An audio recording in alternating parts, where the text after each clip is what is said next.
छत्तीसगढ़ सतनामी समाज के धर्मगुरु बालदास साहेब के लोरमी विधानसभा के गोड़खामी गांव में हुई आगमन। जगह जगह समाज के ऊपर होवत अत्याचार के बात करत कही। छत्तीसगढ़ में अभी राजनीतिक पार्टी मन में गर्मा गर्मी चलत है। कांग्रेस पार्टी में भी मुख्यमंत्री के कुर्सी के ढाई बछर के लड़ाई चलत है। जैन पार्टी सतनामी ला मुख्यमंत्री बनाही वही ला समाज करही आगामी चुनाव में सपोर्ट।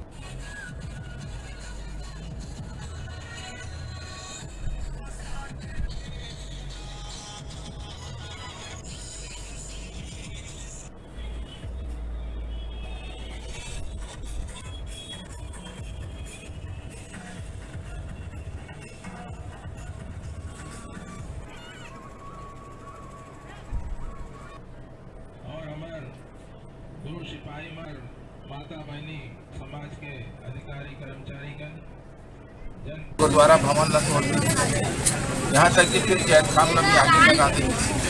तो ये लगातार समाज जो आहत का धार्मिक आस्था, सामाजिक आस्था, देश की आस्था सबके ऊपर चोट पहुंचे।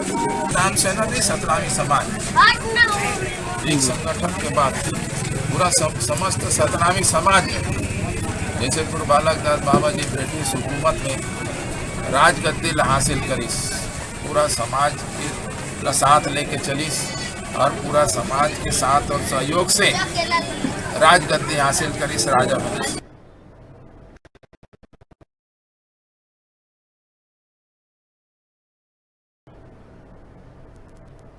बेरा है छोटकुन ब्रेक के। आप मन कहूँ जाहो जन देखत रहो न्यूज़ 36 छत्तीसगढ़ के आवाज़।